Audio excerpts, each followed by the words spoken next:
So what's up guys? Welcome ulit sa Unite Podcast. So this is the third episode na nagawa namin.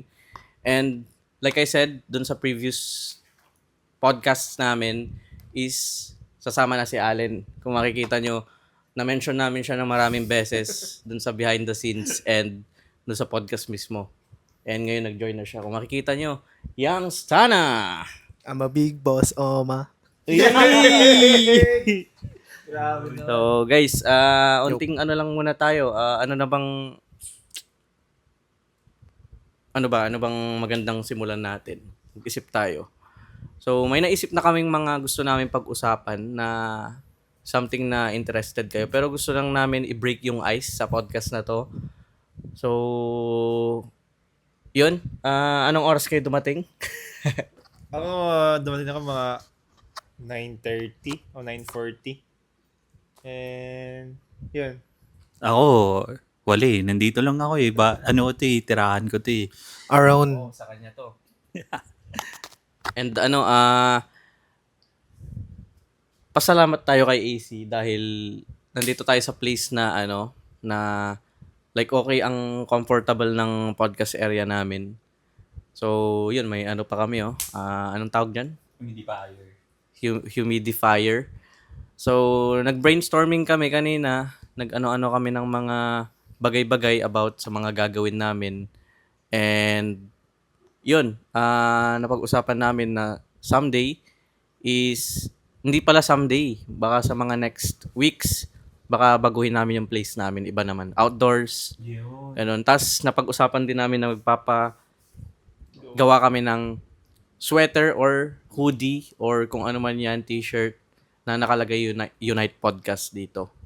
Shout out sa mga Unite members dyan na dumadami. Like kada Shout out Migs. Sorry. Sige lang bro, shout out mo si Migs. Oh, shout out Migs. Sana nandito ka. Oo. Kita-kits soon. Biyahe ka na, lapit lang. Kabanatuan.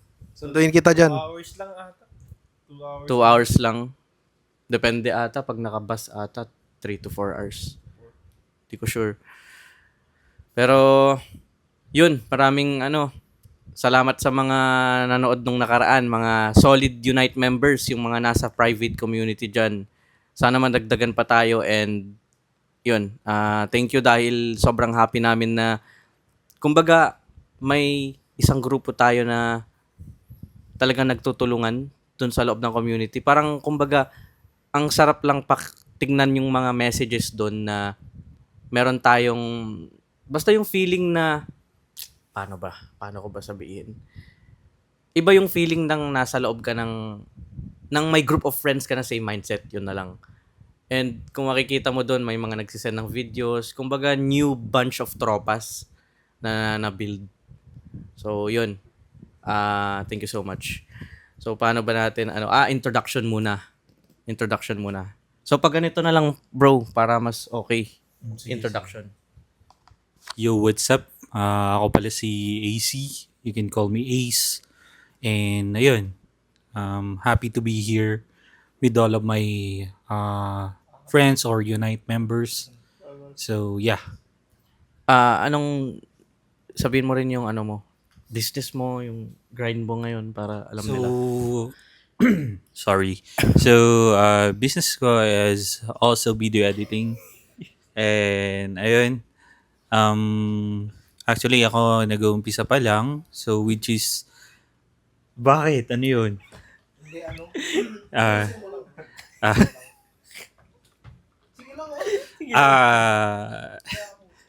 ayun, nag-uumpisa na ako. Yung progress ko ngayon, nag-hire na ako ng video editors.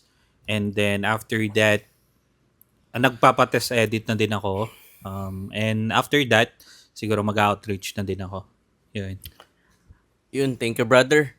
So, my name is Shirel Amol. Sa mga bago pa lang dyan na subscribers or viewers. So, agency owner and getting into e-commerce. So, building e-commerce business din. Pero, ang 100% focus ko pa rin is sa agency. Of course, yun yung main source of income. And yung e-commerce, yun pa lang yung binibuild. So, Yun, also building my YouTube channel, my personal brand on YouTube and TikTok. So, yeah, basically yun lang for me sa mga hindi pa nakakakilala. So ako naman, I am Mark Narciso, construction estimator.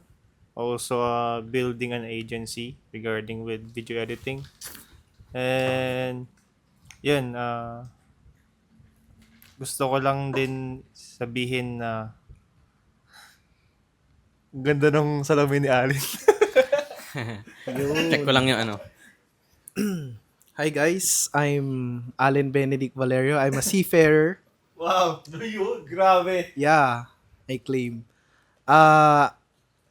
Napabisita lang ulit ako sa podcast ni Shirel dyan kasi ang ganda ng ano niya. Ang ganda ng place at saka kasama ko yung mga tropa ko ngayon na andito, nakikibahagi sa podcast na to.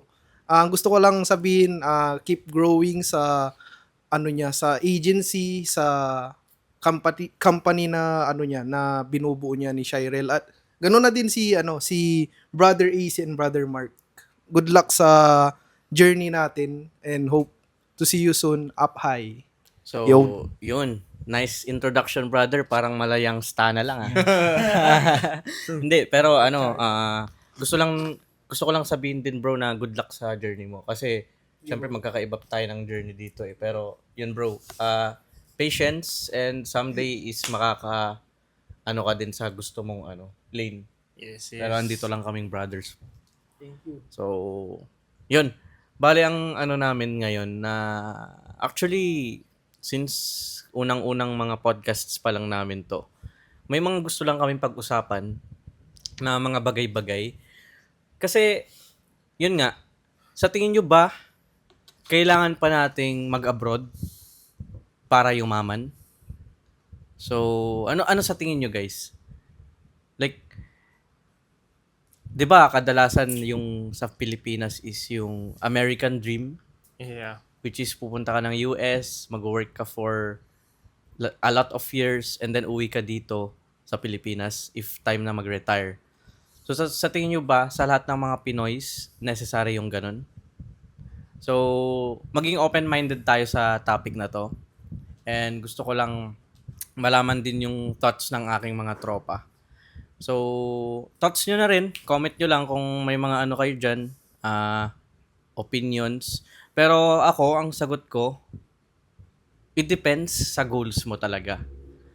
Like for example, ang goal mo talaga is mag-American dream and love mo yung trabaho mo. Walang masama doon kahit mag-work ka for many, many years. Basta mahal mo yung trabaho mo. So, successful ka nun. Of course, successful ka sa field mo. Kanya-kanya kasi tayo ng field, eh. And sa akin din, for my case naman, nasa tamang anggulo ba ako? Wait lang. Kasi tama naman. Tama ba?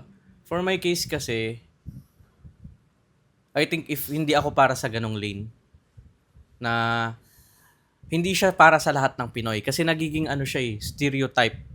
Na the only way to get rich is to go abroad. Ganon yung mga mindset ng mga Pinoys, lalo na yung mga nasa 90s, 80s, yung mga matatanda na ngayon na mid-age, na gusto mo yumaman? Mag-abroad ka, or masyadong pinagmamalaki yung mga nag-a-abroad. Yes. Like, ganun yung cases dito, eh. Pero, sa tingin nila, lahat ng Pinoys is kailangan ganun. Pero it depends sa gusto mong tahaking daan. Walang walang kaso yan.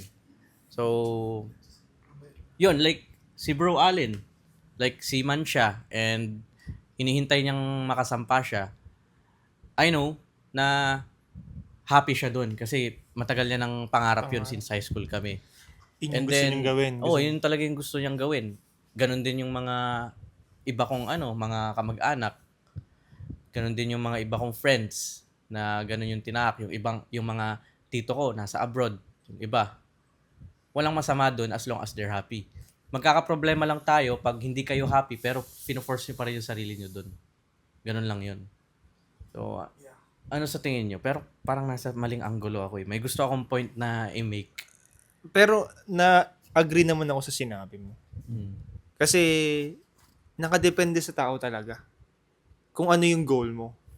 If pupunta ka ng ibang bansa para mag-work and make mag for good doon sa ibang bansa, go for it kasi parang pangarap mo mag ibang bansa dahil gusto mo makuha yung lifestyle nila at mag for good ka doon hanggang sa magkaroon ka ng family. Pero if ang gusto mo lang mag-work doon and then uuwi ka, nakadepende talaga.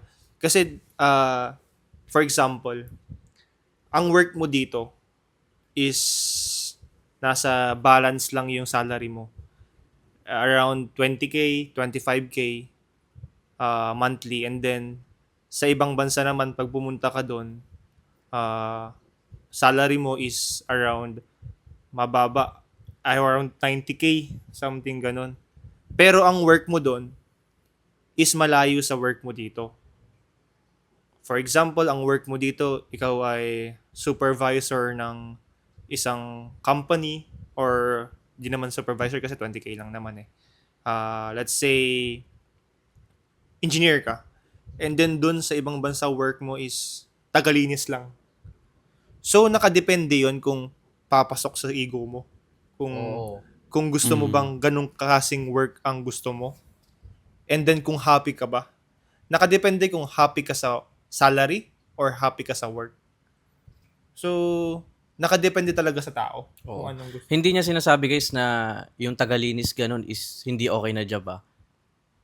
Hindi niya sinasabi yon. Baka sabihin nyo ganun. Ang ibig lang namin sabihin na for example, nagtapos ka kasi ng engineer dito or ano, or kung ano man yung May degree course ka. mo, may degree ka, and then pagdating mo sa ibang bansa, mag-iiba. Like, hindi nagme-make sense eh. I think, tapos hindi ka pa masaya, kunyari sa ganun. If masaya ka sa ganun, no problem. Support ka pa namin. Pero, mostly kasi nang nangyayari, hindi sila masaya sa job nila. Iba-iba kasi yung factors. Sa goals, and sa happiness mo. Gusto mo ba yun talaga? For example, punta tayo sa anggulo ng goals. If ang gusto mo talaga is yumaman ka, bakit ka mag-a-abroad eh? Pwede naman tayo yumaman sa Pilipinas eh. Or, pwede ka muna mag-abroad, ipon-ipon ng pang-capital mo ng business, uwi ka sa Pilipinas, start ka ng business. Depende kasi sa goals yun eh. Pero kung ang goal mo talaga is yung job talaga yung habol mo, like, uy, gusto ko talaga yung job na yun. Gusto ko magtrabaho buong lifetime ko sa job na yun. No problem.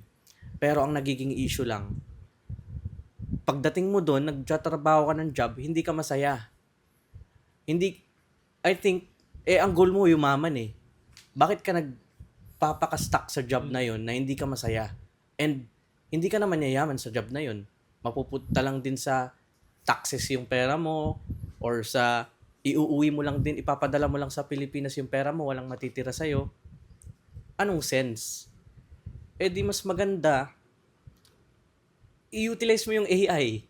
Napakasimple lang. Punta ka sa ChatGPT. Hey, explain mo sa kanya yung situation mo. I'm here in Germany or in Europe. I'm let's say, grocery store manager. Manager yun Pero hindi ka masaya doon. Sabihin mo kay ChatGPT lahat, I want to become rich, earn 7 figures per month in the Philippines. I miss my family, I miss my wife, my children. Ayan, sasabihin ni ChatGPT, ano ba yung mga opportunities na pwede ko i-take? Ngayon si ChatGPT magbibigay sa'yo ng options. Tapos pipili ka na lang doon ng option. And then habang nag-work ka doon sa ayaw mong job sa ibang bansa, nagsa-side hustle ka. Meron tayong 24 hours a day. 8 hours ka doon sa job mo. 4 hours ka mag-grind. Tulog ka ng 8 hours. 3 hours yung lunch, breakfast, lunch, dinner. You still got a lot of time. Walang excuses. Dalawa yung magiging job mo nun.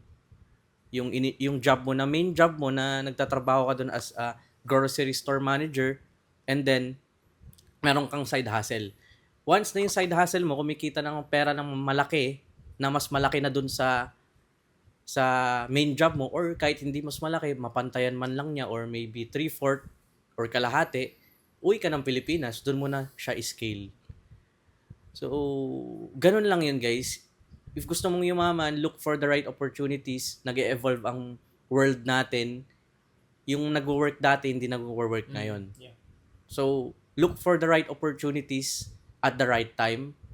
Ngayong 2026, marami dyan na yung tinatahak yung daan ngayon, wala pala. Sobrang layo. Hindi kayo talaga magkakaresulta dyan.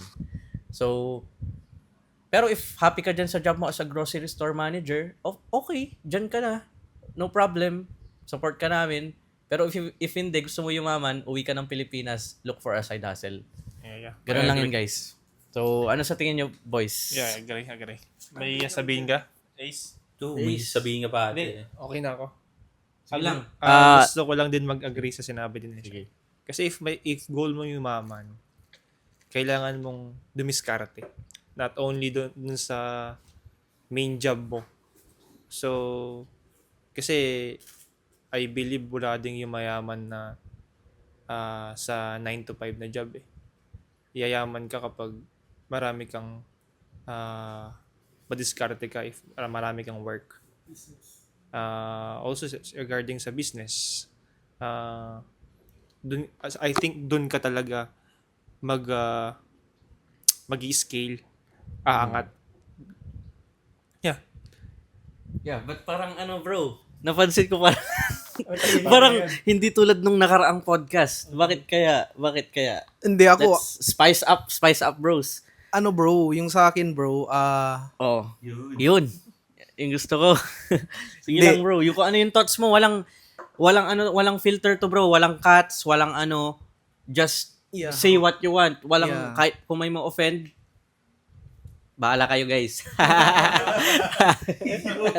yun, grabe naman. Ha? Pwede yan. Hindi naman oh. Hindi naman oh. Ano naman, ako as a seafarer naman, agree naman ako dun sa sinabi ni Shirel at Mark na kung sa ibang bansa may opportunity, dito din naman sa Pilipinas, mayroong opportunity. Ako naman, hindi naman ako forever seafarer, tatanda din ako, magkakapamilya. Mapapanot. Oo. Grabe ka naman. Siyempre, Hindi lahat parang naman tayo, ganun. pre. Oo. Darating tayo dyan guys. Pero, agree ako dun sa sinabi nila na hindi ka yayaman kung iisa lang yung hustle mo. Kailangan mo ding mag-build ng or business or magtayo ng sarili mong agency like Shirel and ito mga tropa ko dito. Ako naman, hindi rin ako magtatagal din sa pagiging seaman. Aminin ko, seafarer ako. Pero gusto ko ding magtayo ng sariling business dito. Like, kahit, Bar. pwedeng real estate. Real estate. Ganun.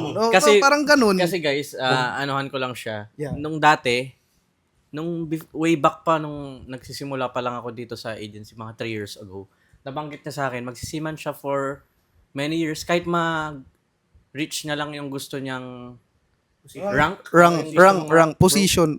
Kahit mga mate, yun? second mate. Second mate. Yun, Once siya second reach mate. na yun, uwi siya Pilipinas, start siya ng business. mo ng classmate? Iba yan. Hambog ng Sagpro crew. Yung joke natin dati Joke. bro, ewan ko kung joke yun. Yung lupa nyo dun sa yung gagawin mong yung oo. bar, parang bar na, yung may kubo-kubo na may inuman. Oo, pwede siyang Tapos may stage doon, may mga nagkakanta, tapos may mga may mga nagbebenta ng alak. yun. Yun. Yung My girls. yung bro? Yung my girls sa pwede. sa labas ng tapos kuya, halika dito. Ay, hindi ganun. Ay, Hindi, Ay, like iba ba yun? resto Iba bar ba yun? siya na Eh. pwedeng mag-inuman, may mga banda, may banda doon sa may live band. Pwede rin siyang gawin kung paupahan. Yun. Yun yung sinasabi kasi ng airmat ko. Oo. Okay. So Parang tupadin mo, bro. gusto ko siyang tupadin. Tupadin mo talaga yan, bro. Gusto kong Hindi gawin yan yun. beer house, no? Resto bar lang bro. Resto Pwede rin bar. siyang beer, pwede kang uminom Pwede rin doon. siguro in sa gabi. Yung mga kubo-kubo. Oh, pwede. Pwedeng kahit 250 per hour. 250 per 3 hours, ganun. Hindi. Bubo. Ang ano ko na, ang, Maliit ba yun? Maliit. hindi siya totaliin. Para siyang, Outside. apartment. Apartment. Apartment. Pwede siyang apartment type. Oo, pwede rin. Pero kubo. Kubo eh. Hindi Hindi mo ikukubo. Parang gagawin ko siyang commercial building. Wow. Ganun. Yun yung kasi Support. dream ni Nai-imagine ko, bro. Nai-imagine ko. dream ng ko yun, Ay, yung bro, format ko. suggestion. If nangyari yun, may isang sana tayo na magtotropa. Oo. Na Yun pwede yung tayo mag-podcast. yeah. Ganun, solid. Magandang yun rin. Yung sinasabi ko kay Shai, parang siya. Ano yung tawag doon kila Doggy? Bootcamp. Bootcamp. May isa kaming parang ganito, parang Gusto ko din ng ganyan, bro eh. Siguro meron tayo sa isang place, meron sa'yo. Oo, Solid pwede yun, pwede. Alam mo yung lahat tayo may susi, pwede ka nang pumasok basta-basta. Oo, maganda yun. Solid Kaya- yun. Yun. Actually guys, si Doggy, lagi kong pinapanood yan. Dati. Shoutout. Siya, hindi ko alam kung mapapanood to. In the future, siguro. Let's see.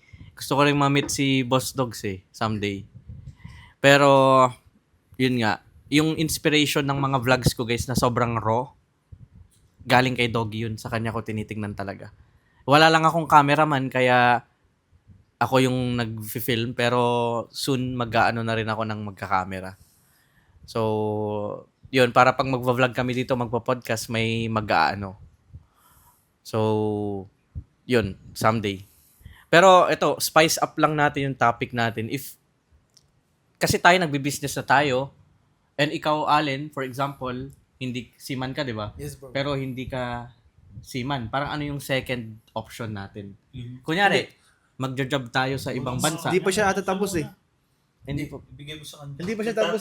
Hindi pa ba? Tinanong Hindi pa niya. siya tapos kanina. Ano ba yung sasabihin niya? May Hindi, regarding sa Di pa yung tatapos mag-ibang bansa. Nagkagulo na guys. Oo nga pala. Hindi Di pa tapos ka pa si tapos. Ace. Anong thoughts mo? Balikan lang natin Karibok. balikan muna natin yung question na yayaman ka ba pag nag-ibang bansa? Yeah, halos lahat ng kasama ko dito ngayon is parang nasabi na nila. And for me, also, yes, I agree with them. And also, shoutout sa mga OFW dyan. I respect you all.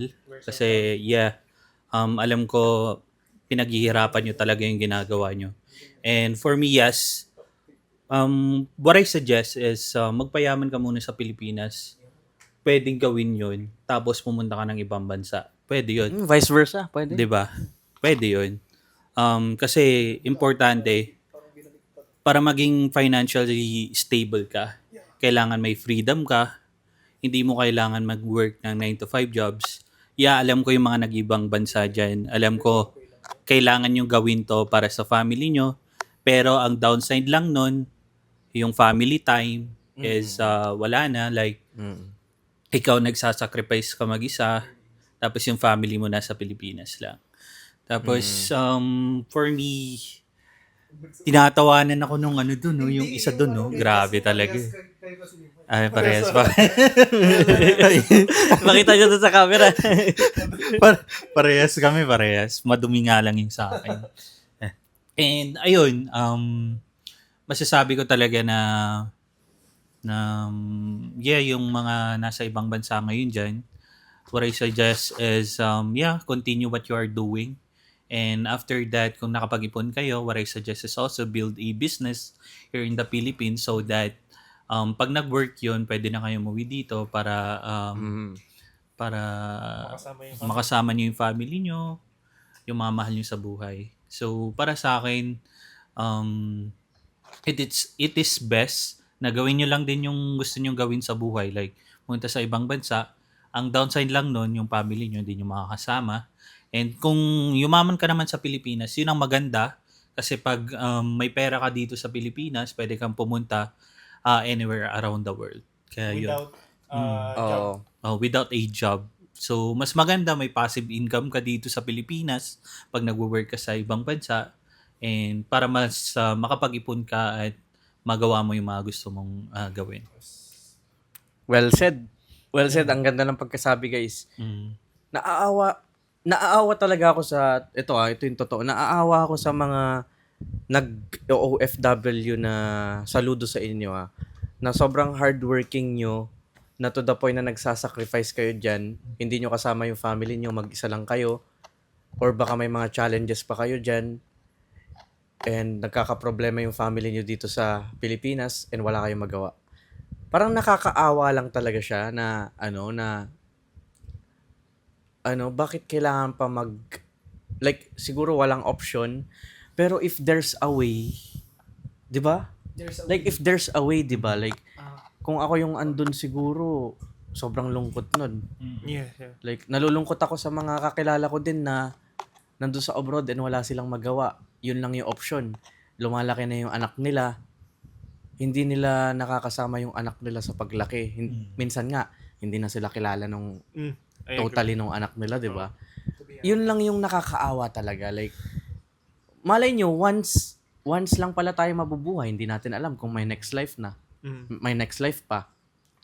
Paano pag once lang talaga, hindi mo pa nakasama yung anak mo sa paglaki niya, and yun lang yung thoughts ko. Saludo ako talaga sa inyo dahil natitiis niyo yung ganyang ano. Pero suggestion ko lang, alam ko madalas matanda na sila, 'di ba? Yung mga OFW na hindi pa huli ang lahat. There's still opportunity online. You can work anywhere. Look for the right opportunities. Lahat naman ng opportunities na yan, there is one opportunity or one industry na mag-work para sa inyo. So, hanap-hanap lang kayo. Nandiyan lang naman yung internet. Hindi mawawala yan. Yung natin, nag-evolve na yung mundo natin. So, hindi kailangan talaga think like a businessman na lang if gusto mong makasama yung family mo. And sana, makahanap ka ng way na makauwi ka na sa family mo. Yun. Agree. Hanapin nyo lang yung sarili nyo. Kung saan kayo Nahanap sa ko tingin na nyo si na mag-grow. Ano? Nahanap ko na si Alin. Wow. Ano yun nga? Bakit tayo ipakita? Can you remove the plug, bro? Off my charger. Wow. Grabe naman. Ano mo, ulitin mo? Can you remove the plug of my charger? Charger? Or unplug my... Unplug, please. Sorry. Look at Mali that pa yung young English. Stana. Young Stana. Wala. Gusto ko lang sige, ano bang kanta natin, bro? Before tayo mag-move on. Kanta ka. Guys. Kanta tayo. Singer yan, guys. Yan yung singer namin nung high school. Ano ba yung mga kanta natin? 10 seconds lang before tayo mag-forward sa ano. Tita is calling. Shout out kay Tita. Wait lang, guys. Sige ba, move forward tayo. Move forward siguro. tayo. Baka kailangan mo ng mic. Alin? Sige guys, commercial tayo saglit. Yeah. Okay. So basically, ano tayo? Go tayo? Or mamaya muna? Random, ano ba yung, alalahanin mo yung point mo. Na? Yung point mo, yung gusto mo sabihin, alalahanin mo lang. Pero sabihin mo pag andito na si Alin. Okay. Baka Stop muna. Hindi. Magkwento lang tayo para lang nila. Ano ba, mamaya mag-vlog tayo. Gusto ko kasi yan. So, sa... yung tropa kasi naming isa, which is... Huwag mo na sabihin. Ilalabas mo pa sa world, no? sa Hindi, yung tropa namin, mahal na mahal kasi young siya. star na Like, dito pero no? young star na siya kasi dito, tapos yun pala. Hindi, sa sobrang bait niya, Sa sobrang kabaitan palagi niya. siyang hinahanap. Hinahanap-hanap siya. na rin. Hindi, I mean, kasi, Sinabi na rin. hindi kasi, mabait din yung family. Oo, love na love kasi nila siya. Yes. Siya kaya Kaya- lagi siyang hinahanap. Akala ko Kung kamusta na siya, hindi. Ang akala sa kanya, nag-a-addict eh. Pero, yun Yun, shout out sa mga members dyan. Grabe yung kulitan talaga namin dito, guys. Kaya if ever na makasama namin kayo this year nga yung gusto ko, bro, makasama sila William. Kulitan yun, no? Kulitan yung yun. plan natin, if na by Burmans ba yun? Dito, bro. Pupunta tayo sa Maynila. Oh. Go natin yun. Yun, yung Yung magkakaroon tayo ng podcast days, talaga. oo. Tapos malawak, no? Oo. Sa kanya-kanyang usapan, no? Per months, pwede. Kasi kung marami naman tayo, sa expenses, kaya naman na natin. Mm. Tapos at least, ang goal naman natin is makamit sa mga ibang Mamit yung members. community members, Oo. maging active yung community. Kasi, Grind mo na, pre. kasi grind bro, mo na. possible, kaya Grabe talaga naman yung Rolex. pinili natin mag-Manila. Hmm. Kasi parang yun na yung pinaka-halfway ng meetups. Tama yun. Mm. Pwede yun. Yun. Oo. Pagplano natin, So, guys, ang plano namin for this year, nasa bucket list ng community. I'm not sure if ano mauuna. Siguro, podcast muna sa Manila para ano. Tapos yung second meet naman is Hike. maganda pag December, no? Hike. hiking. Napakaangas. Gusto nga sumama ng Sa misis ko eh. Hiking, no? Gusto ko sumama. Isasama mo din ba si ano? Oo. Pwede, no? Yeah, oo. Hiking. Oo. Go Saan yung natin. hiking na yun? Para may taga-camera. Hindi, kasi, syempre, gusto ko rin isama. Syempre, nahihiya lang din ako na parang Pwede po. walang girls din na Pwede, kasama. pwede naman. Parang kung sumama sila, parang tropa na rin naman sila eh. To be honest, dapat ganun nga yung Kasi, ano eh. part na rin sila. Oo, part na rin Part- sila nung journey na to eh. Kaya, So, sama natin sila. Tapos pag nagpo-podcast, depende sila kung gusto nila ding ano, kung sumama sa podcast or baka yung Unite members lang tapos sila may sarili silang girl podcast. yun. Meron silang channel din na Oo, tapos yung anak namin siguro, syempre hindi naman namin isasama na yun. Pero of course, hindi naman namin iiwanan yun ng bata pa. Siguro mga pag-time na yun, 8 months na siya. Pwede na. Kay Lola na lang, no? Kay Lola. Kay Basta, Lola na lang. ano, kay Mami. Basta, Ay, Mami ba tawag sa'yo? Daddy. Kay Mama. daddy din ako Daddy eh. and mama. Dada. Dada. Bro, pacheck nga yan kung ano, playing goods. Tara na dito, Young Stana. Sana. The Young Stana. Yeah. Uy! Ano ba yun? Hindi, ano yun? Ano, gangs? Gang sign. Eh, uy, guys, baka isipin nyo mga ano kami dito Hindi. Hindi. Good boy kami. Ni... Nakasalamin lang. Ano lang talaga. Mukha lang, guys. Oh, Ba't namumula yung eyes mo? Namumula yung eyes niya. Hindi kasi, Patingin nga. hindi kasi ano. Mike, wag niyong kakalimutan yung mic pag nagtotok kayo. Oo nga pala. Feel free lang na kunin lang. Asisinagan kasi ng araw, kaya nakaganito ako. May warts ata yung mata mo eh. Wala. Bro, Hindi, move forward na tayo. Sige, Sino yung tumawag, bro? yung tita ko. Kasi tinatanong lang kung nasaan ako. Kaya nandito ako. Shout out mo sila. Wag nang name drop Shout out mo lang. Shout out tita.